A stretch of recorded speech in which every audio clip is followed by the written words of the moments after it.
Welcome to the UP Notable Books Club, brought to you by the Upper Peninsula Publisher and Authors Association.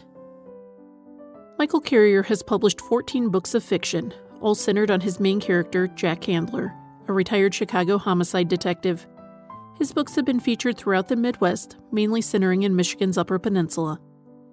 At various times in his life, Michael has driven truck throughout the U.S., hustled pool and gambled poker from Texas to Montana, traveled the country hitchhiking, spent 5 years in New York's East Greenwich Village, delivered diamonds for a New York wholesaler, he disguised himself as a down-and-outer, tended bar at a New York nightclub, climbed dozens of water towers throughout the U.S., panned for gold, skydived, and worked for over nearly 3 decades in private security.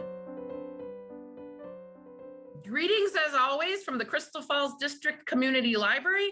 Tonight we've got a nice group. We've got 5 of us here zooming in, along with the rest of you out there, and more joining as we speak. Victor, do you want to give us any UPPAA highlights or news? Sure, thanks, Evelyn. I would encourage anyone who's interested in writing to come check out our group at www.UPPAA.org. That's UPPAA, the Upper Peninsula Publishers and Authors Association. We have just released UP Reader number 5, which is a collection of writings by all of our authors, and it's now available in audiobook format too. So you like ebooks, audiobooks, paperbacks, hardcovers, we've got a UP Reader for you. Great. And, you know, really just speaking as a librarian, we have quite a few patrons that love to check out the UP Reader. It's a collection of poems and short stories and little essays.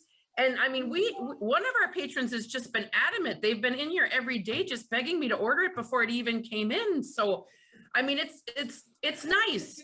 And if you want to buy your own copy or even check it out from your library, or if your library doesn't have it, you should suggest they get it, because it is really a nice collection of, you know, kind of what's happening with UP authors for that particular year.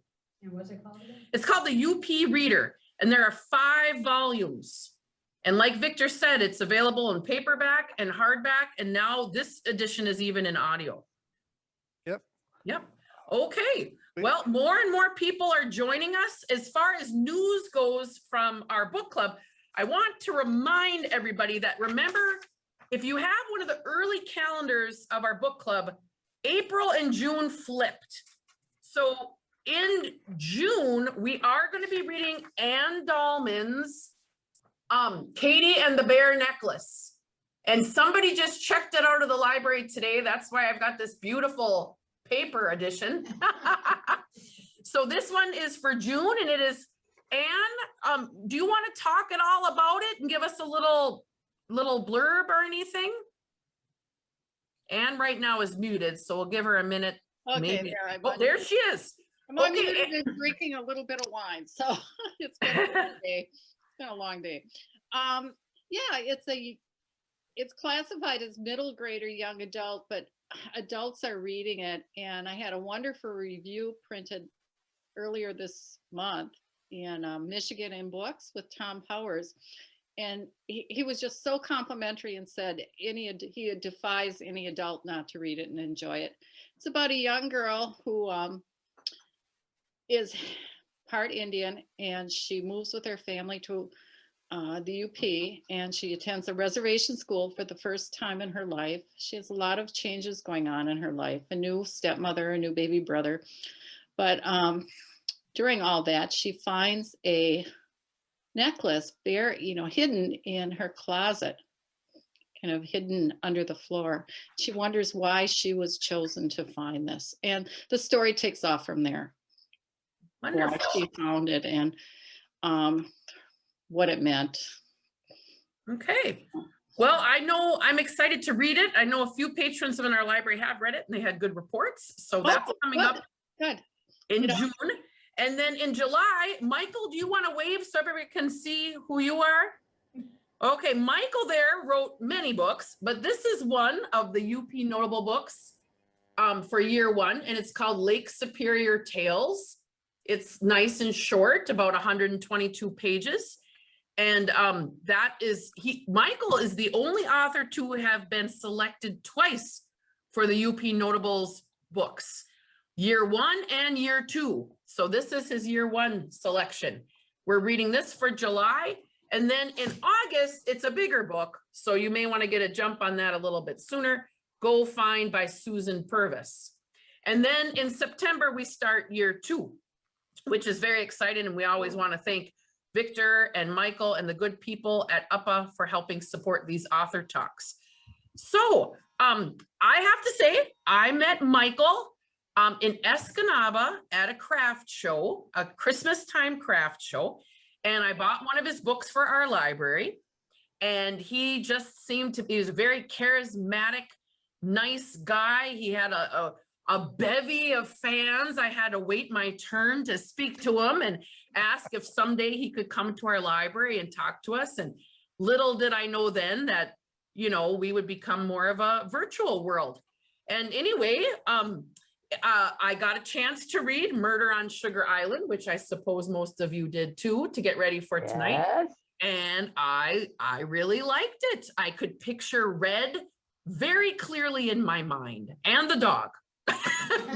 So without any further ado, I'd like to introduce to you and have everybody put your hands together for Michael Carrier. Well, I really want to thank you and Victor and Michael for all that you guys do in putting this together. We all appreciate you so much. Great job all around. And I hope I don't disappoint you tonight after that big buildup you gave me. But I do remember you. I thought first off what I would do, for starters, anytime anyone has a question, just interrupt, because it's really nice to be able to address what you folks are thinking about. But I thought I would go over what Murder on Sugar Island is about. What I was basing that on, as you probably know, I was a private security contractor for a long time. And it was not a case that I worked on, but it got my attention. And that's the, was it Isabella Stewart Garner Gallery robbery in 1990 in Boston. And I always wondered, why aren't we finding out what happened to that art? It started out as a $200 million heist, then it was upgraded, and now they're thinking 500 million, and it could go higher because there were 12 very important pieces that were stolen that night, and they haven't turned up. And that's a few decades ago that took place. And I thought, man, there's got to be a reasonable solution to that, as to where that art might have finally turned up. And I do have a theory, and whether it's correct or not, I pretty much spell it out in Murder on Sugar Island. Had a lot of fun doing it. Didn't get in any real trouble for it. It did, I believe, prompt an FBI release shortly after that book came out, indicating that you know, I really don't know what I'm talking about. They didn't speak. They didn't put my name on there, but I was the one who was writing about it. But there is such a thing as a statute of limitation. And even though they are pretty sure they know who pulled it off, the statute of limitations has expired for theft in Boston. So they're very much interested in retrieving the art, but there's really nothing they can do to the perpetrators of it. But I had a whole lot of fun doing it. I thought I would run through my characters briefly. Again, anytime you have a question, be sure and ask.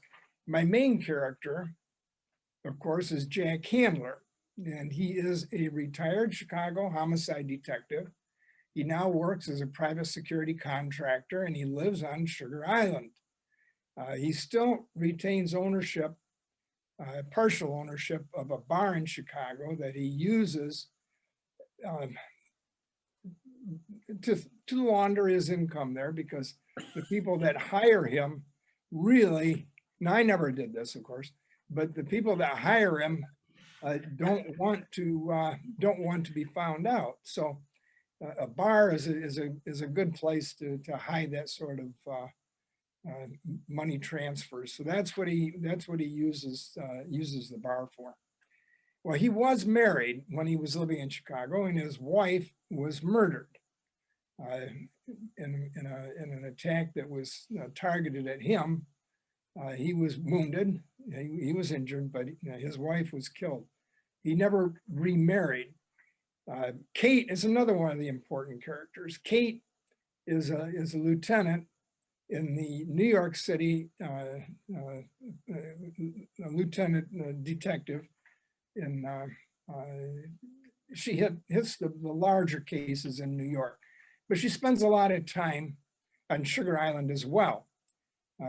Whenever Jack needs someone to watch out for the boys, or when Murder on Sugar Island was written, it was just Red.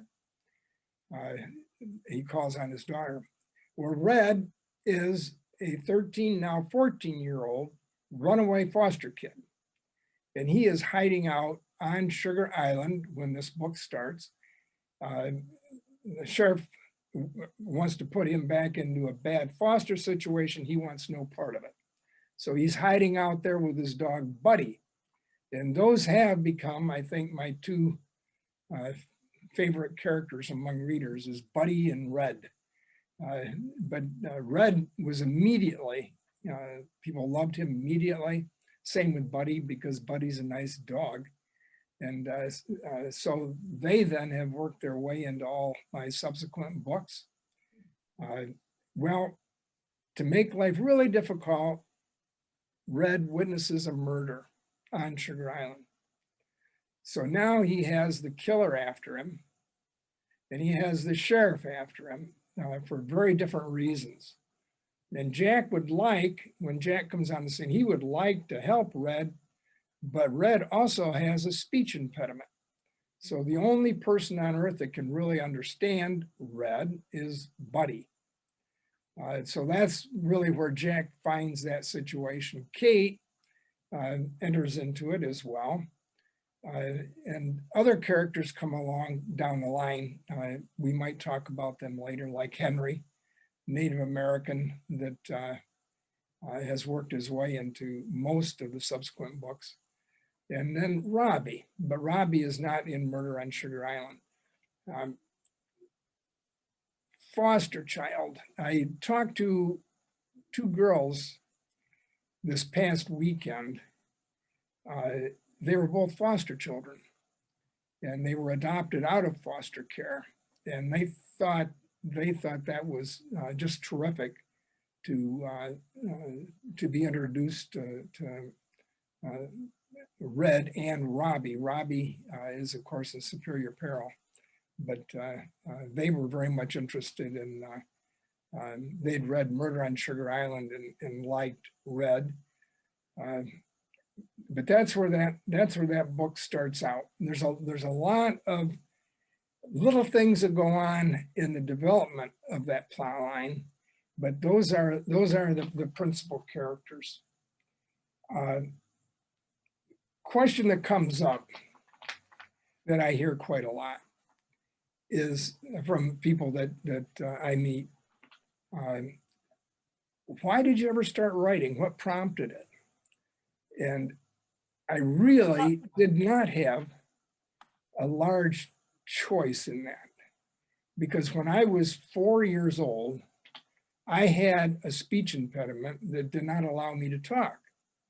And it was, gosh, I was in, when I started kindergarten, I could talk poorly, but I could talk. But I learned to write before I learned to talk. What my mother did, and I wasn't aware of it, what was going on at the time, but she hired my kindergarten teacher to come over 2 afternoons a week or evenings after school. And on the pretext of teaching little Michael to play the piano, she taught me to read. And what she did is she had me read the books I would be using in kindergarten and first grade. So within a year, by the time I actually started school, I didn't stutter anymore, thanks to Miss Dow, who lived to be over 100 in spite of me. But she taught me to read, so that I was actually, when I started kindergarten, I was reading the third grade books. And so it was pretty much natural for me to write. And that's what I really always wanted to do. And when I was a sophomore in college, I was taking a journalism course. And I was doing, I thought, pretty well. I was getting A's, A minuses, and some B pluses. And my journalism professor, now you folks probably have heard of this before. I have never heard of it. But his assignment was that all of his class, everyone in his class, should write their own obituary. And that sounded interesting. I had never heard of anything like that. So I wrote my obituary. In my obituary, I would teach at the university level until I turned 55. When I turned 55, I would retire and I would start writing fiction. And when he passed the papers out, he passed everyone's out except mine, and he held it. And as he excused class, he said, Michael, I want you to stay here. I want to talk to you for a minute. So I did. I didn't know if I was in trouble or what the scoop was, but I stayed there. And I was very shy, so I was scared to death.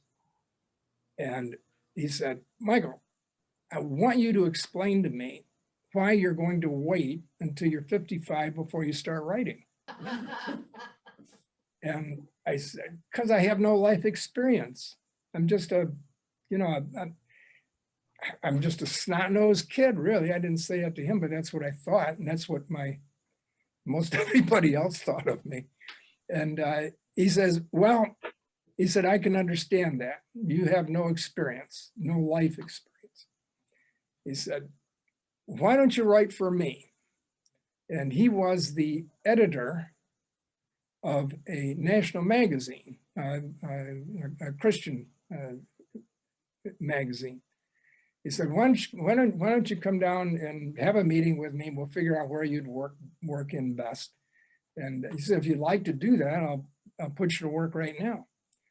So that's what he did. And for the next 2 years, I edited. Now that by itself has to be unbelievable, because I can't spell for beans. I just never learned to spell.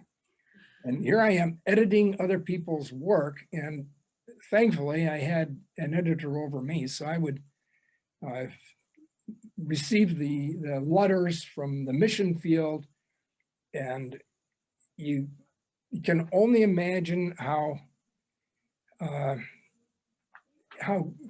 well, I'm not going to comment on it too much, but it was like a total rewrite.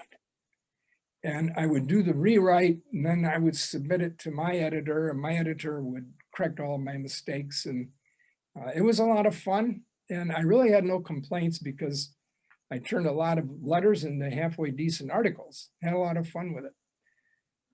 But the real test came, and feel free to interrupt me anytime, but this is very important, I think, if you want to understand where I come from. What I did is, on graduation night, my parents had come down to pick me up, and they were fully intending to take me back home, and I was set to go to NYU for grad. They weren't sure what I was going to be doing, but I told them I had a bus ticket, that they can take my belongings, but I'm not going home.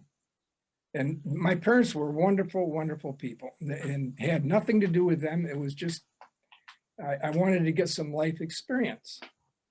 So I took a bus to Texas, and I had made arrangements to do some working there for a fellow that harvested wheat from Texas to Montana.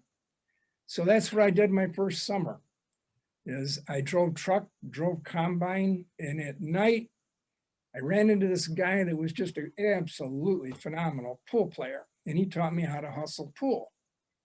So we would go to the bars and didn't drink, go to the bars, and we would win a fairly sizable amount of money.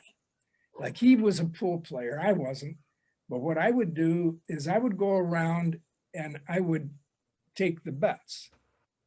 And when he was ready to lose, he would knock the chalk off the table. And when he did that, then I would bet the other way. And that would be the last game we would play that night, because we would probably either get beat up or killed. So as soon as that game was over, we'd be done. And, but at any rate, that's pretty much how every town we went to, I was afraid of heights. So every town we went to, I would climb the water tower. And I did that. I bet you a dozen times that summer. I eventually lost my. It's a good way to break a phobia. And what topped it all off, it wasn't the last one we did, but this other guy and I climbed the water tower. We got on top of it, and it was round on top, not round, but curved. So it was very hard. The ladder stopped. And so you pretty much use gravity and whatever was there to get your way up. And we sat there through sunset. And then we looked at each other. We had no memory of where that ladder was. So how were we going to get down? So we sat there for another probably a half hour stewing. And so then we took and looked around, and we found where the dirt, because it's filthy up there, where the dirt was rubbed off. And that obviously had to be where the ladder was. Okay. So I had him lay on his stomach, and he lowered me to the ladder, and yep, my feet found it, and we got off it. But we did exercise a lot more caution from that point on.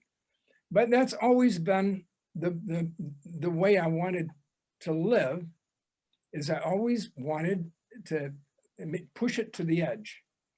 And see what I could do and what I couldn't do, and what the dangers were. I went to New York.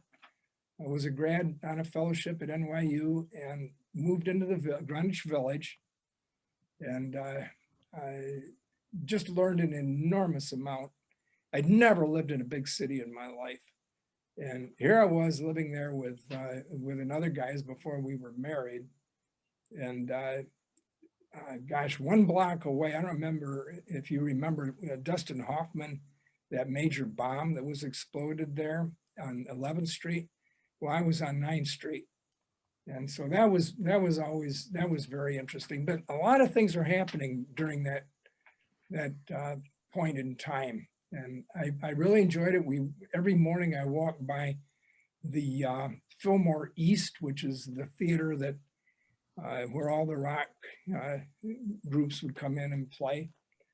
And it was kind of interesting. I was talking to a lady at one of my book signings about, oh gosh, I think it was towards the end of last summer. And she was from New York. And like New Yorkers can be, she was pretty much, she was a little on the haughty side. And so I started talking to her about her life, and she lived there. She's about my age. She lived in New York at the very same time. We lived within a block of each other. We both walked by the Fillmore East twice a day. And she did one of the highlights of our time there. I drank too much when I lived there. One of the highlights was, probably all of you folks are too young to remember Ripple. Ripple was like a Thunderbird wine. It was Michael shaking his head. Anyway. Been there, done that. Well, you would have liked this lady, because so did she. Because one of the things that I did is I thought, well, these bottles are so interesting. I hate to just keep throwing them away. So I cut the tops off of them and made wine glasses out of them. Sure. And occasionally, after a couple, we'd end up cutting our lip on them, but we had a lot of fun doing it. But She did the same darn thing. She did the same thing. She bought all my books that day. But those are the kinds of crazy, crazy things we did. We got married, and Evie moved into the village with me, and we were hippies. And one of the very first things that happened is I took her to Washington Square Park, and lo and behold, we were having our lunch there, and we got robbed. And that tends to happen in New York. And we sat there, and I did not have any means of defense except my mouth. I ended up talking them out of their lunch. And they sat there with a knife in Evie's ribs. And I talked the guy that was sitting next to me out of part of their lunch. And I knew as soon as I'd done that we were going to be able to handle this. So we did, and that turned out okay. But there were tons of experiences like that, but it's all part of my inventory of life experience. I have been robbed with guns. I have been, it got very interesting. I became known in our building on 531 East 6th Street. Now, I'm not a very large person, but I came to be known in the community as the man, because I was always the one that jumped in and interfered with or defended people. And I had this major club that I made, and I would come down the stairs in the middle of the night, and it was usually something domestic, and I'd walk through the glass and it would be broken, and I would end up with cut feet. But when we got ready to move, I'll cut this short. I just want you to see what I meant by life experience. When we were getting ready to move to Philadelphia, I was going to go to the Dropsy School of Hebrew and Cognitive Learning to finish my PhD. They were waiting for us, all these people in the community. They were all drug addicts. And I did not know what in the world we were going to do. And so I went down, I asked my landlady, I said, what do you think? I said, I know there's at least 5 or 6 of them out there, and I know they're waiting for me because I made their lives pretty miserable because I defended people. And she said, well, I'll go check on. So she went out and she checked, she came back, she says, no, she said, there's at least 15 of them out there. And they're standing against the building, and they're waiting for you because I had a truck and I was loading it up. Well, there's nothing a human being can do against that number. And these guys were much rougher and tougher than I was. So my wife stood there and we were talking about it, and we were talking about it. And all of a sudden there were gunshots. The hand of God, it's the only thing I can attribute it to. But down the street, there was a bar, and that bar just got robbed. So running right past our windows was this guy with a hand, you can see the cash. He's running with a handful of cash, and the proprietor of the bar was running behind him. Thankfully, he was a bad shot, but he was shooting. It was a small caliber, probably a 32, I would guess, revolver. And I grabbed the phone, I called the cops. I said, we have a robbery going on at 531 East 6th Street. That was our address. I said, they're shooting. Within a minute, there were probably 6 or 7 cop cars on our street.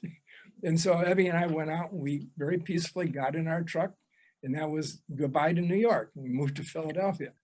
But that is how I sought to live my life. It is on the edge, but you know, she's never been hurt. I've never been hurt. And we have had, we've got our noses in a lot of business that wasn't ours, but we always got out. But I never felt like, I never felt scared. It was just, I'm no Jack Hander. I don't go around shooting people. But I do know that it has worked, and I have enjoyed it. And I'm not done. I'm obviously not finished with that. I don't know where I should go with this. I told you what, oh, the UP. Why do I write about the UP? That's a good one. Is it okay if I just address that quickly? Sure. All right. Well, my parents were perfect parents. My dad was, he was old even by, and he was born in 1901. He was 45 when I was born. Whoa. He had a lot of spirit, put it that way. But he was a fairly old guy even at that time. Well, he was a storyteller, just an excellent storyteller. So almost every night, my mother would be up. He always went to bed early. I would jump in bed with him, and he'd tell me a story. And I just relished those stories. What my dad was a lumberjack in Newberry, in the Newberry area. And he and his brother, and he was married at the time, and my mother, they lived there. And he made the whiskey. He had the still. So he supplied quite an area, and they would move from lumber camp to lumber camp, and he would take his still with him, and he would sell the booze. And one of my books, I'm going to hold it up here. This one. Can we see that? Yeah, you can see how thick it is. I think it's thicker than I wanted it. But when you get to that book, and it's one of the books, Evelyn, I think you got. Yes. When you get to that and you read the part about the two brothers, you're going to be reading about the stories that my father told me and my mother about them. My father was the one that carried the 45 revolver. I don't know if you're familiar with, way back there was a program called Wyatt Earp. And Wyatt Earp carried a long-barreled 45. And that's what my dad carried. And the reason Wyatt Earp carried it is not because he could get it out of the holster quickly, but the barrel was a club. And he was a sheriff. Wyatt Earp was a sheriff. Well, my dad wasn't the sheriff, but he was a character. And the story that I tell from Deadwood to Deep State about the bullet holes in the door, that's what my dad did, is they would take target practice from inside of the cottage, their door, so that their door was full of bullet holes. So when he would get somebody there looking for booze, and he knew it would be somebody that wouldn't pay his bill, and he wanted to get rid of him, he would just tell him, "Can you see those bullet holes in the door?" "Well, yeah, well, there's going to be one more in about 10 seconds if you don't get out of here." And so that's how my dad was. My dad was undoubtedly the most honest human being I've ever run into in my life. He never lied to me, and he never drank. His father was an alcoholic, and my dad made the booze, but it was a business proposition to him. I never saw him drink. To my knowledge, he never did, even as a young man. Well, his dad was, of course, the alcoholic, and that'd probably be enough to prevent him from drinking much. But that's the story behind my characters. Before I go on, does anyone have anything they'd like to ask me? What was the name of the book with the horses in front? That's called From Deadwood to Deep State. From Deadwood to Deep State. And it doesn't all take place in Newberry. A lot of it involves Deep State. I do tend sometimes to get myself in trouble. Deep State, I think, is a very real proposition today. I don't think I mentioned anything about my first book, which I didn't bring in here with me, but the first Jack Handler book was Jack and the New York Death Mask. And it is a very good book. It has a lot of very knowledgeable readers. I wrote that while I was still a private security contractor, Jack and the New York Death Mask.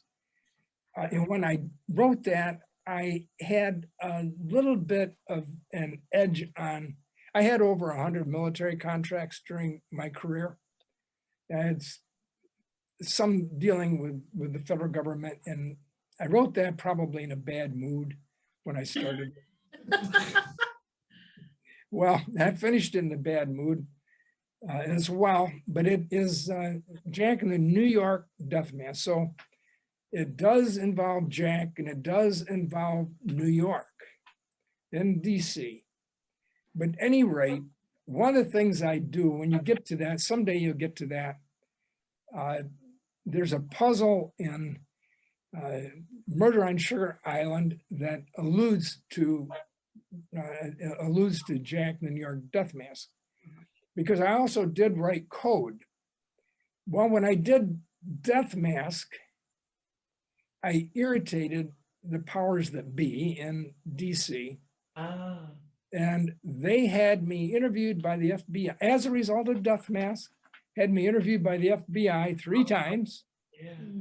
I had to be careful who I was talking. They would find me at the most inopportune moments, and they would engage me in dialogue, and then they would stop and they would say, "My name is blah, Agent blah blah, and I'm and this is going to be taped, I know, and they may dig this up too." But they would identify themselves as FBI, and from that point on, I was because there is such a thing as deceit by omission, and you have to guard. You cannot deceive the FBI when they've announced who they are. You cannot deceive them in any way, shape, or form. They have considerable amount of power, and they're not afraid. They know how to use it, and they're not afraid to use it. But I actually was I was actually surveilled, I think, by Homeland Security, but I confronted them twice for surveilling me. And that was all as a result of Death Mask. Well, I don't ever want to go there again. And I don't think I ever will, because my books don't really warrant it. And I don't think that Death Mask warranted it. But, you know, life is what life is. And they had apparently had reason to take me to task on some of it. But I really did nothing wrong. It's a book of fiction. I did learn not to write or even attempt to write nonfiction about crime, because you will get sued. And so that did teach me that lesson. Now, I do have stories out there like Ghosts of Cherry Street. When you get to that one, that is based on a true story, but it is totally fiction. There was a killer that one of my clients ran into. He passed away upon selling the house to my client. And there was in the basement of that house an oubliette, which is a chamber of torture. All that's true. But all the names have been so radically changed that there would be no way in tracing that back. And it leaves me plenty of room for deniability anyway. But I certainly would never try and write a nonfiction work about a crime of any magnitude, because the person that owned that house was a multimillionaire that you would recognize his name, whether you're in the UP or any place in Michigan or even in DC. He's very well known. He passed away suddenly, and my client bought the house. And so there's really I had him call the police, and the police, as I suspected, wanted nothing to do with it because the guy is dead. His estate would sue anyone that went after him. So that was the end of that story. But most of my stories they're definitely all plausible. they are all fiction, but there's a level of plausibility in all of my stories. And the one I'm writing right now, and what happens to me, I should say this. This speaks well of libraries, because people have asked me, well, where do you like to write? Well, up until COVID, I had a room at the library that I could go in and lock myself in. And I just got so totally acclimated to that. And I found such peace there that it was just like, whoa, it was an explosion of creativity as soon as I'd walk in that room. And it has not been the same since. Wow. And they don't, those rooms they have kept locked, they don't allow people to use them because they don't want to be cleaning them, you know, between users. So I've had to find other areas of that I can write in. And my wife has an office in our house. She calls it the pit. And it is a little bit lower level, but that's her name for it. But I find that works. So I'm writing there, but it still is not like my room at the library. I love that room. Eventually I'm going to go back to it. But what happens to me, I know I'm not shutting up. Does anyone? Yes. I have a question about the murder on Sugar Island. And to me, it was like only 3 or 4 days for the whole story. And then what I would like to know or have cleared up, because you probably wrote about it in other books, is what happens to the resort? Does the daughter ever get it? She was supposed to inherit it, but for the people that just read The Murder on Sugar Island, we'd kind of like to know, does she get the resort? I have 2 words to answer that question. Yes. Superior peril. That's the next book. Okay. Okay. It's true. That will definitely answer that question for you. I have a quick question, and it kind of goes with what you were talking about in this one. Where do you live now? I have a house at Whitefish Point. Okay, and that's in that area, right? Whitefish. I don't know. I should know, but I don't know.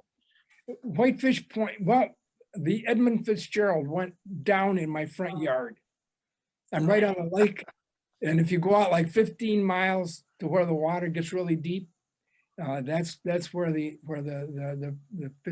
Edmund Fitzgerald went down. Mhm. And I spend a lot of time up there. It is a fascinating area. We have in our front yard, which is the lake, in our front yard, until the water level started rising, between the swells, you could see another shipwreck. It would protrude through above the water. It's called the Ora Andres. Oh, yeah. Parts of that has washed up on shore, and I have captured them, and I've dried them out thoroughly, and I have them hanging above my bar in the basement. And I went in, I think 2 years ago or 3 years ago, and I can't think of his name right now, but the fellow that was in charge of the lighthouse there, he was very seriously injured in a dive. But before he was injured, I got to know him just a little bit, and I told him about my pieces of the Ora Andres. Oh my goodness, was he unhappy? It's against the law to pick up. I didn't take it off of the Ora Andres, but it was on my shore. So I suppose they could, if anybody talks about it, they probably could come in and require them, take them back. But I have two. There was a lot of work hanging them because they were very heavy, but they are hanging from my ceiling above my bar. They look right at home there, but we'll see if I get to keep them or not. Actually, just for reference, an hour ago, I posted a blog on the village of Whitefish Point. Did you? Yeah.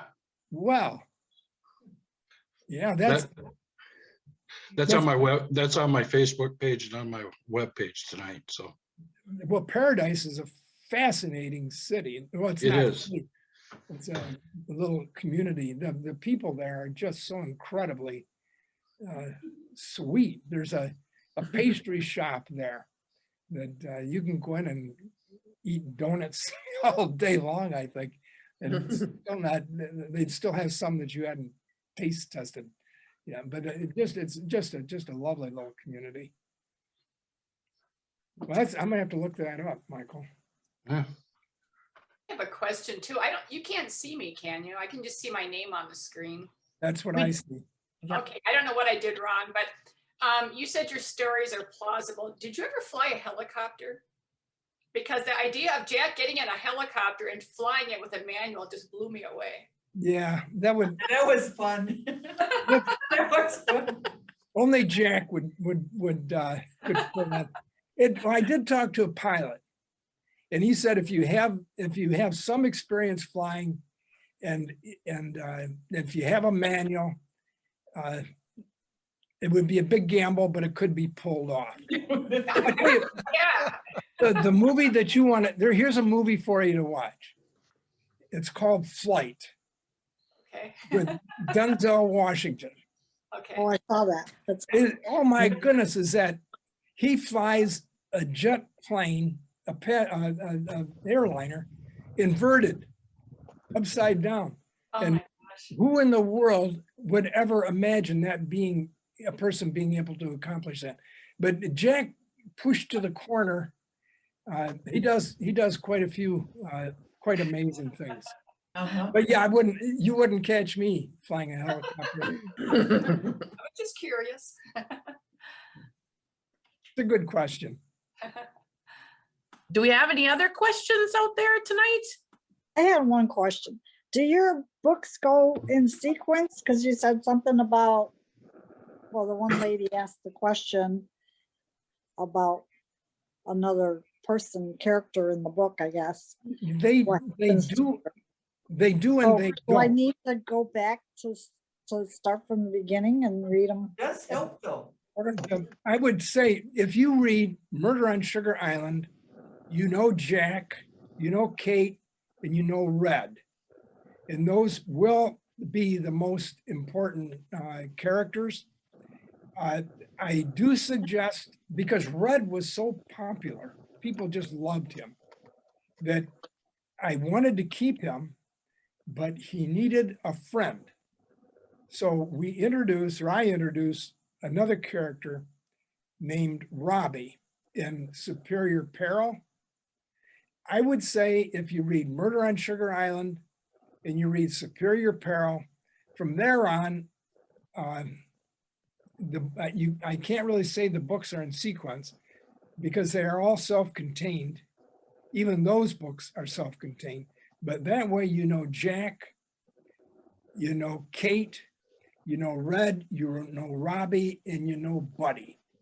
And if you have those down, then in the back of all the rest of the books, say you skipped, a lot of people like to skip to Ghosts of Cherry Street because very powerful female characters in that book.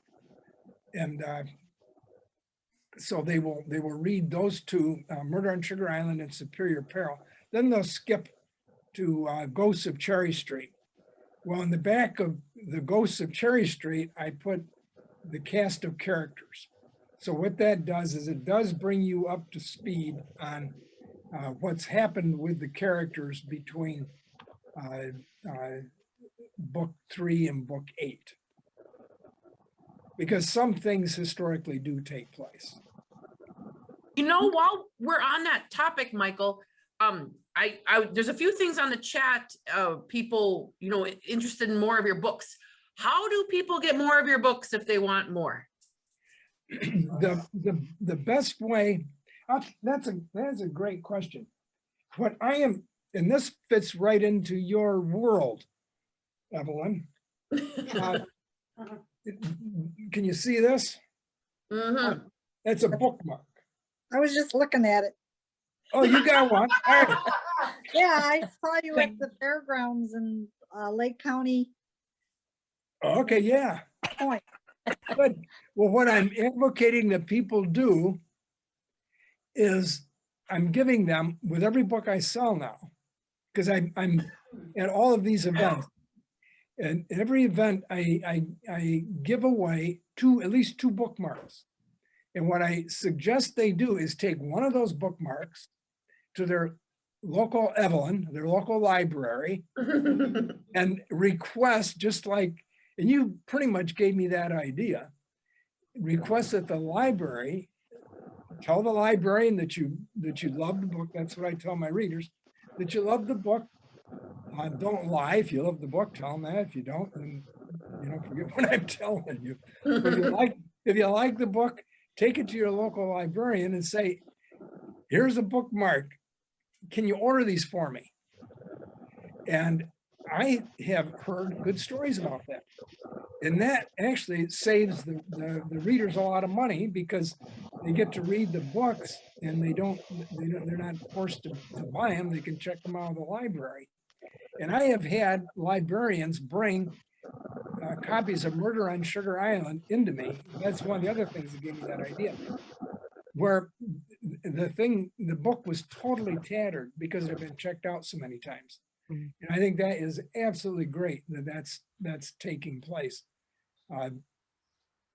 If they would make a movie on Jack Handler, I would encourage Tom Cruise to play Handler. Of course. You never know. I hear a lot of objections to him with Jack Reacher, because Jack Reacher is supposed to be 10 feet tall and Tom Cruise is 4 feet tall, something like that. I'm exaggerating, of course. But Tom Cruise, like him or not, he is one fantastic actor. He can pull it off. I guess Reacher's supposed to be like 6'5", and Yeah. totally an imposing character. Well, Tom Cruise is, I don't know, he's not a very big guy, but I think he does an admirable job in pulling it off. Well, if they were to make a movie on Jack Handler, there's so many books out there. I think a screenwriter could probably find enough info to do a good job and put something out there that would go over. I've had screenwriters offer, but I haven't seen the product from those screenwriters. That it really needs to be done well. And I do have, I have two houses that are looking at it for a movie, and I've not had a firm rejection. So we'll see. We'll see what happens. But if that would happen, then to answer your question, the books are all available on Amazon. So they can order them on Amazon. A bookstore can get them on Ingram wholesale. And for some bookstores, if they run into me, like Island Books and Sault Ste. Marie, he always buys his books from me wholesale. And son of a gun, he lives on Sugar Island, and he's always been like one of my best buddies up there. And he told me more stories about Sugar Island. I have stories about Sugar Island that I don't dare. Les didn't tell me, but I've had other people tell me stories about very shady things that probably would get the wrong kind of negative attention if they ever got out. So I do keep my mouth shut about some of that stuff. But there's plenty to be written about Sugar Island yet. And I know I talked to a sheriff's deputy who will remain nameless very early on. And the owner of the coffee shop said, I want you to talk to Deputy so-and-so. So he had me talk to him. I had a cup of coffee with him, and he said, Sugar Island. He said, man, I never go over there unless I have a backup car. He said, he said, doesn't matter what I go over there for, I fill at least one car up.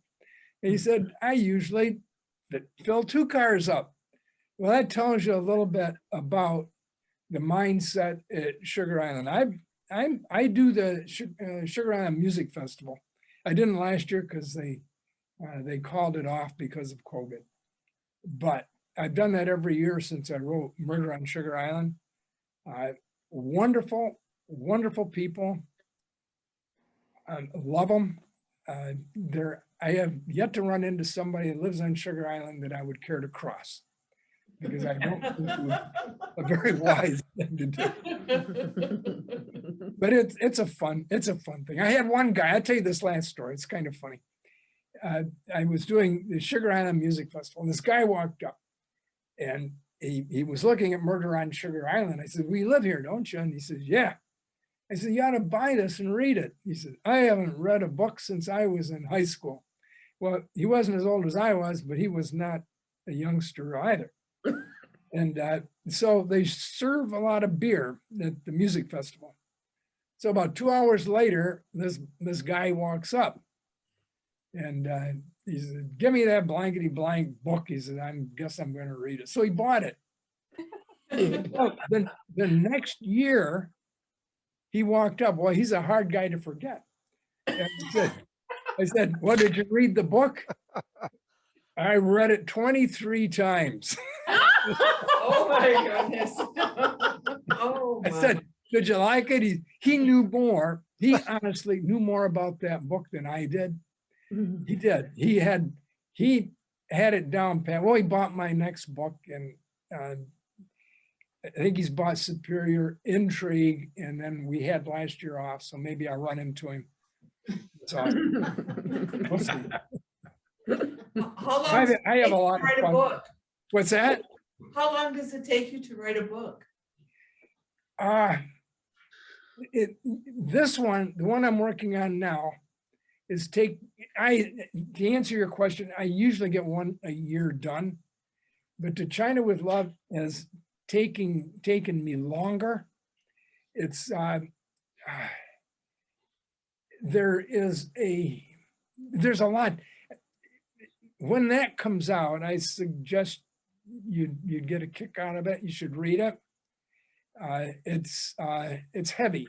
To China with Love, this is what happened to me early on. I was and I don't think I don't know who I've got on here tonight, but I was doing a venue, and I had this gentleman walk up, and he grilled me for a full 90 minutes. So he knew more about that book than I had ever put in publication. He had to have hacked my computer. And so once I figured that out, I thought, I'm going to find out what this guy is all about. And I did. He knew a lot, like the Three Gorge Dam, which people just don't know much about, but that's a major item in China, and what that's done to neighboring countries, and what the challenges that it now presents to China. It's a major, one of the largest. It's like the new China Wall. It's that major project. And he knew all about it. He knew all the little intricate details about it. So you can draw your own conclusion of who I was talking to. So I knew at that point I had to be very careful what I did. So I'm going back in, and I'm clarifying and exercising a lot of caution, because it's going to get attention that my other books might not, because my other ones are not superfluous, but they're not challenging, really. This book is challenging, but it usually takes me a year. This one's taken me a year and a half, and I won't be done until it won't hit my editor until July. Oh, well, we're looking forward to it. One question that came up on the chat, this is for your wife. Somebody wrote, "Are you Mrs. Evelyn Carrier, who used to live in Rockford and then moved to Grand Rapids and have 4 children?" I did not have any kids. My wife did. Oh, so that could be her? Well, it is her. It is her. Okay. So Linda's iPad, it is her. Yeah, it would be. We did live in Rockford, and yeah, definitely that would be her. Okay. Well, And thank you. One of the things that you might want to, since you brought up Evie, Evie is a very fine artist. And her website is Evie Carrier, EVIECARRIER, eviecarrier.com. And you would enjoy a lot of what she shot is from the UP, because we do spend a lot of time up there. All right. Is there any other questions out there as we're reaching our final minutes of our talk with Michael tonight? I can justify my marketing if no one has any questions. Okay, Shall I do that? sure. All right, I'm happy just to answer questions. But my marketing has been dictated by a struggling author named David Baldacci. Has anyone ever heard of him? Oh, yeah. Yeah. Yeah, of course you have. Okay, I met him in New York. He will not remember me. I remember him. He's a very fine gentleman. He's also a very fine author. Not only is an Amazon bestseller, he's a genuine New York Times bestseller. That's two totally different type of author. Well, we asked him, there was a little symposium. We asked him, Mr. Baldacci, with your law practice, he's in demand as an attorney, very, very wealthy man. With your law, how did you manage to get noticed when you were published your first book? He said, well, I'll tell you exactly how I did it, and I recommend it. He said, I got a call when my first book was published. I got a call, I'm going to say it was Iowa, but I'm not sure it was Iowa, but it was out west. Let's say it's Iowa. I got a call from Iowa from a women's reading group, and they said they really liked my book, and they wondered if I ever got out to that part of the country to address a group like theirs. And he said, when can I come? He took his private jet out there and addressed that reading group. Wow. So what he was saying, in a little bit of a convoluted way, you got to get out in front of the people. You can be a very good writer, or you can be a crap writer. And if you get it out there in front of enough people, some of them are going to appreciate what you do.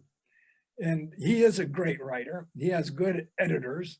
He has good proofreaders, and he just does a nice job with his books. And so, you know, he became almost instantly a New York Times bestseller, but he was not afraid to go that extra mile and get out there. So I do this kind of crazy stuff. Like last weekend, some of you remember where I was better than I. This week, tomorrow, I'm in Yoder's flea market. There's 500 of us doing all different sorts of different things there. I'll be signing books there. The week after that, I'm down in Benton Harbor. And if you look at my webpage, you'll find out where I'm going to be. But I do this. I have one weekend off till Christmas. That's Father's Day, and nobody does anything on Fridays. But I have 2 to 4 days a week. I get out there and market, and I've done all kinds of crazy things.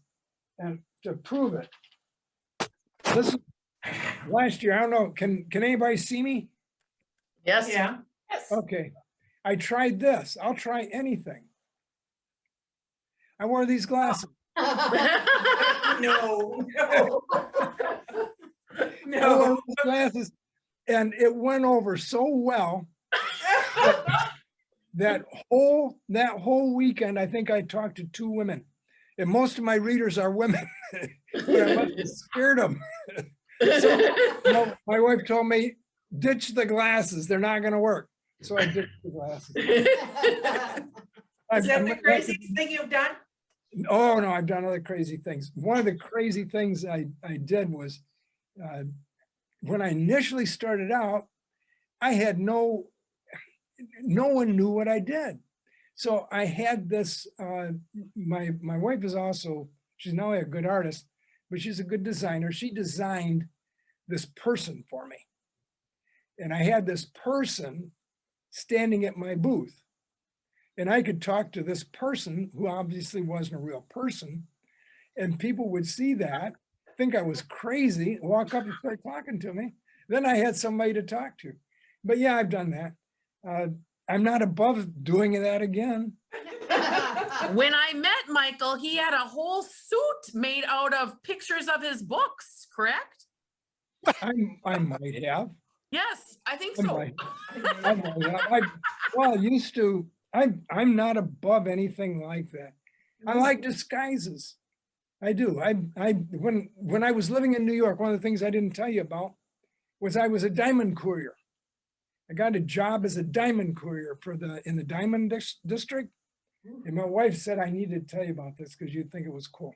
Well, what I did is the guy that normally carried to Cartier all the major diamond houses, the guy that had that job developed a hernia.